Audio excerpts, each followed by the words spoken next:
Fala pessoal, há um tempo atrás vazou a informação de que um ator bissexual, Fernando Mais, também conhecido pela alcunha de Gustavo Sketch, tinha fantasias sexuais com Sketch, ou seja, sexo com fezes.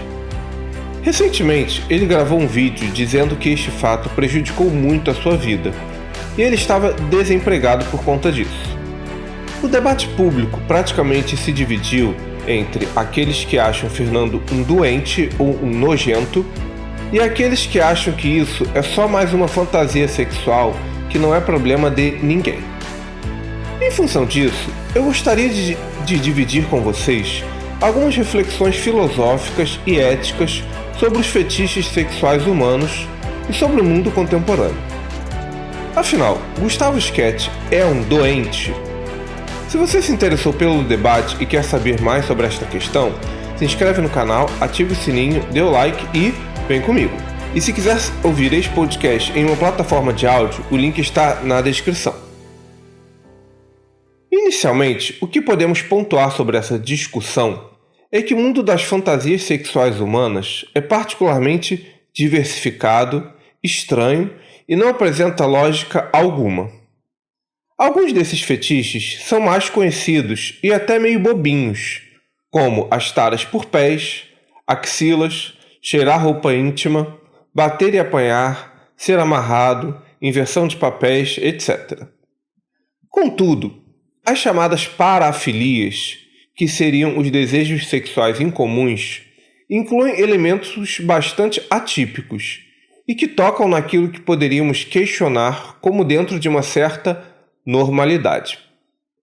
Entre algumas parafilias exóticas estão desejos sexuais por pessoas amputadas, agulhas, mutilação, vômito, piercings, monstros, estátuas e manequins, flatos, animais de pelúcia, exposição do corpo em público ou até mesmo tesão em carros.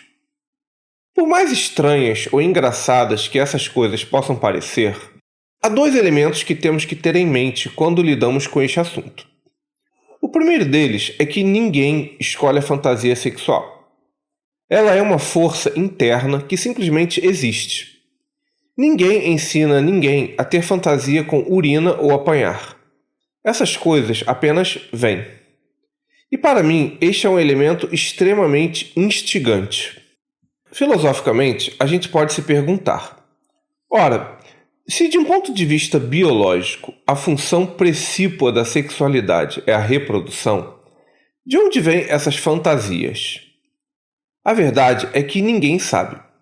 Freud e a psicologia aventaram explicações para elas, mas suas teorias não são científicas no sentido de uma relação constante de causa e efeito. Muitas mulheres abandonadas pelo pai, por exemplo, têm tesão em homens mais velhos.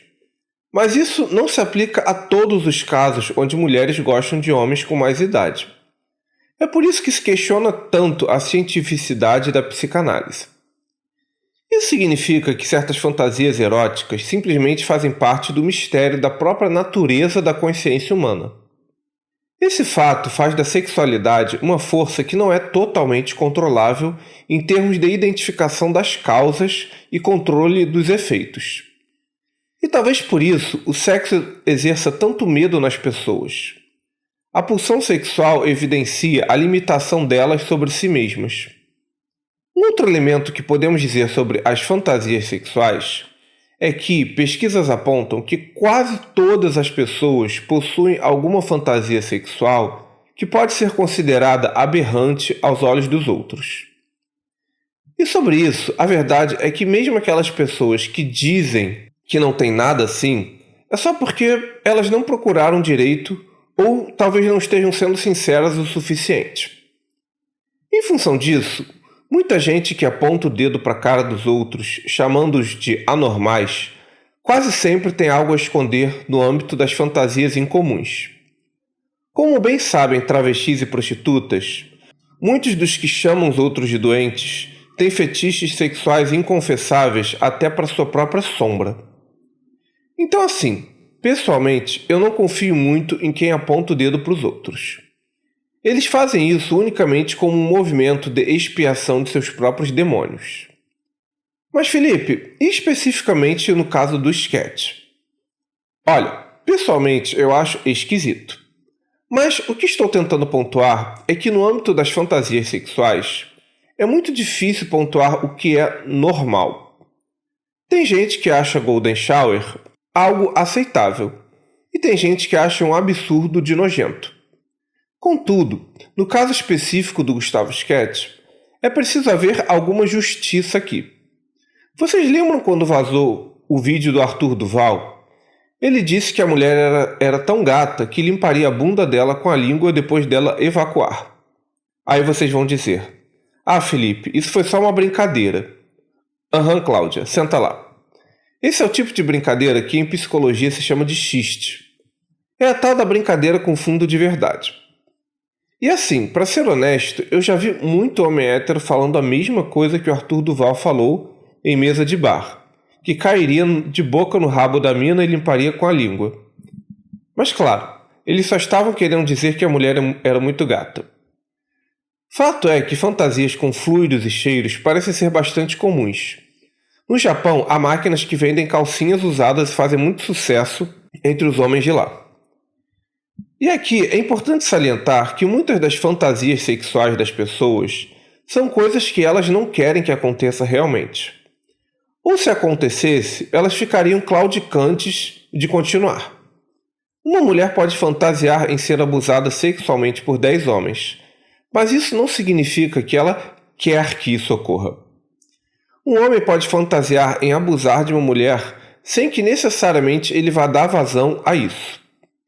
A fantasia sexual entra como um elemento potencializador do desejo, sem necessariamente que as pessoas vão praticá-la. O simples desejo não torna ninguém criminoso.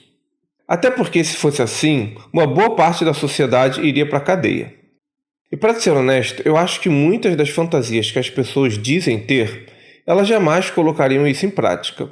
E talvez isso inclua o próprio sketch. Eu, por exemplo, tive uma amiga cuja fantasia erótica era dar para um presidiário acusado de assassinato. Quando ela teve a oportunidade, fugiu. Na maioria esmagadora dos casos, a fantasia fica apenas no campo do imaginário mesmo. Então assim, o simples fetiche não torna ninguém necessariamente doente ou nojento. Até porque as pessoas não têm controle sobre isso. Se algo for consentido, qual é o problema do cara gostar de transar com fezes? Bem, isso nem é um problema nosso. Aí é que entra a questão. Sim e não. A partir deste ponto, a conversa se desdobra em aspectos éticos. Será mesmo que nenhuma fantasia sexual é doença? Mas se você quiser saber mais sobre isso, não esquece de se inscrever no canal, ativar o sininho e dar aquele like. Foi? Então beleza. Acho que nessa discussão a gente pode chegar a um denominador comum, que se um fetiche sexual é consentido e entre adultos, não há problema nenhum com eles. Isso já excluiria, por exemplo, menores de idade ou mesmo animais. Afinal, eles não podem consentir. O problema é que a vida é maior que nossa capacidade de racionalizá-la. Algumas pessoas, por exemplo, têm fantasias sexuais com serem extorquidas. Isso não só prejudica o indivíduo, como a sua família. E o que dizer das chamadas festas chemsex, com orgias regadas a drogas estimulantes? Nesse caso, se alimenta o tráfico e se pode gerar vícios e doenças que impactam na saúde pública. Em muitas situações, a pulsão sexual prejudica sim essas pessoas. Será mesmo que elas não são doentes que precisam de ajuda? Então assim, dá para ver que o consentimento entre adultos pode ser um bom horizonte do que pode ser aceitável ou não. Mas também existem outras questões éticas que se impõem ao debate.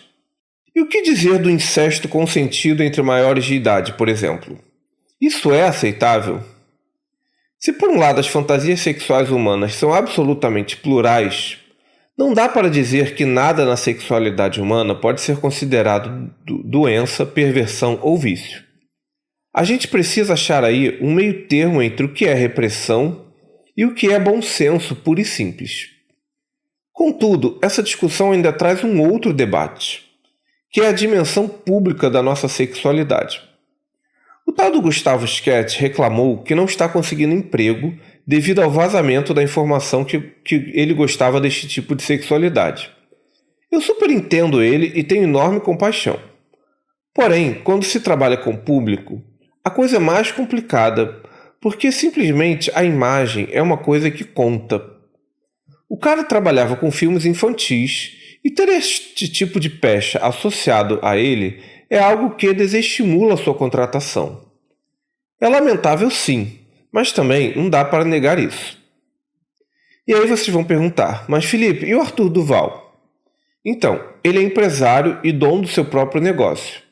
O que não é o caso do Gustavo, que depende de que dê emprego a ele. Eu acho que o que o Fernando Mais tentou fazer foi lidar com o fato da melhor maneira possível. Tentou naturalizar um fetiche particularmente bizarro e dar a volta por cima na cara e na coragem. A atitude foi admirável, mas foi uma aposta arriscada que talvez tenha dado errado. E aí a gente entra num debate mais amplo ainda. Uma coisa é você estar numa mesa de bar e falar com seus amigos sobre suas fantasias sexuais atípicas. Outra coisa bem diferente é você chegar na internet, botar a boca no trombone e dividir com um monte de gente desconhecida e cheia de conexões sociais suas sujidades sexuais. Isso pode ser bastante equivocado, e eu acho que, com as redes sociais, as pessoas perderam um pouco a dimensão da diferença entre o que deve ser público e o que deve ser privado. Primeiro porque, ao se expor assim, você está sujeito aos ataques de todo mundo. E em segundo lugar, achar que tomar este tipo de atitude você vai estar forçando as pessoas a naturalizar certas coisas pode ser um tiro no pé. Será mesmo que as pessoas precisam aceitar todo tipo de bizarrice sexual? Essa pergunta fala muito à comunidade LGBT.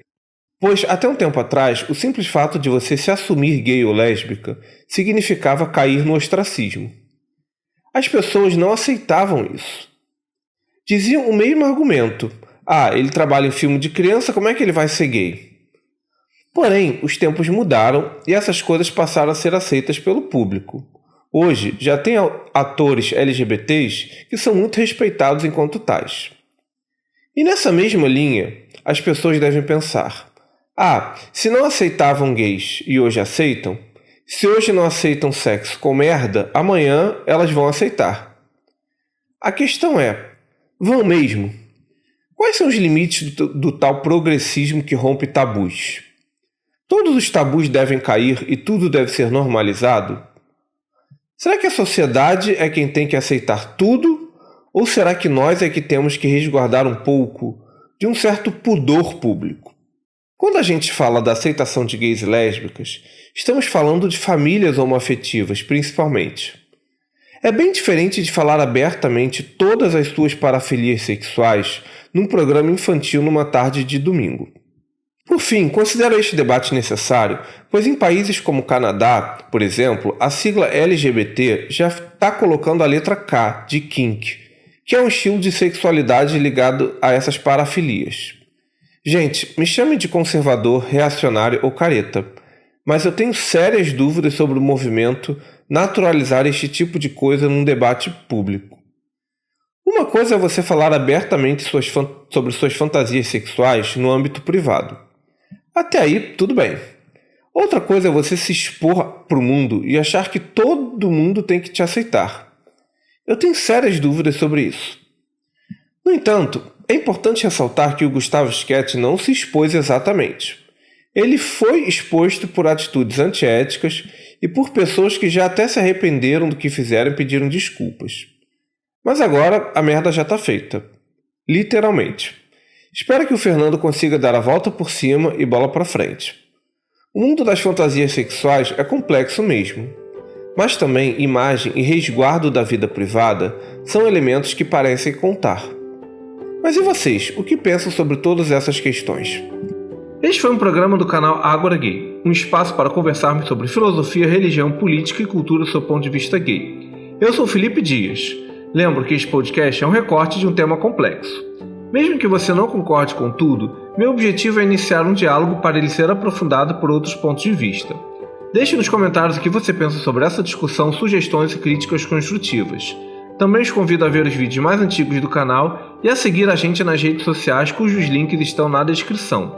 Lembrando que o Agora Gay é um espaço dedicado à conversa e aos argumentos e não às ofensas.